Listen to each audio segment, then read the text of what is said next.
Ayun. Yo, what's up sa inyo mga brother kalapatids? Ayan, tatalakayin natin yung, di ba nirex natin nung nakaraan si Taiwan. At ngayon, ito ang result niya mga brother. Ayun, may tagal-tagal rin tayo hindi nakapag-upload mga brother. Papasubo ngayon siya ngayon mga brother. Ito nga pala si Taiwan. Yan, 14 overall champion ng TNPR mga brother. Yan. Ito, may certificate na rin siya mga brother. Yan, tignan nyo na nandiyan.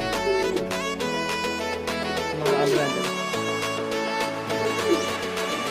Yan, nakakuha tayo ng premyo sa unang sabak natin sa fan race mga brother, pero sa mga YB ay hindi pa tayo nag-race mga brother, naghihintay pa tayo. Ayan mga brother, oh. Nagtangibon mga brother, yan, nagpasubong siya ngayon mga brother, yan. Nakapagpala siya ng dalawa. Sana mabuhay yung mga dalawa na yung mga brother. Ay, papawak sa mga itong brother.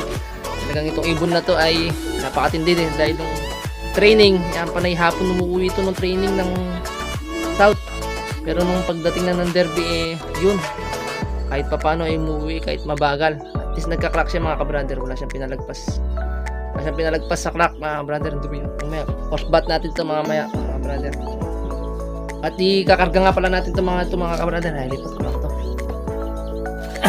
Ito nga muna tayo. Ayan, lilipat ko nga ay i-release ko nga ulit pala to sa sprint race naman mga ka-brother. South din. Sa fan race. Itong sprint race na to, mas malapit lang, kaya siguro kayang-kaya ni Taiwan to. Dahil nanggaling na siya doon mga ka-brother. Kaya abangan nyo mga brother, malapit na mag-upisa yung first derby. Kaya hindi nga lang tayo nakapag-upload ng training nila. Ilang training na lang mag-start ng sprint race.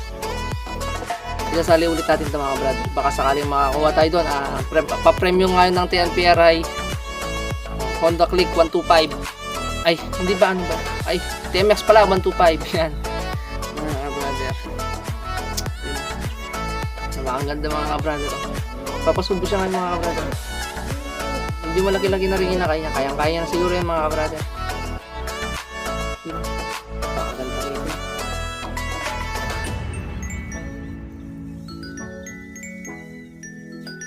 Maya, post-bat natin ito mga brother.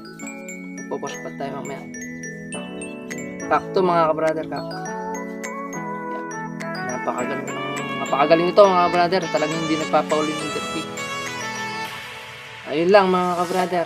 Abangan nyo ang laban natin dito sa sprint race. Kung papalag ba siya mga brother. Yun lang. God bless you all. Thank you sa mga sumusuporta dyan mga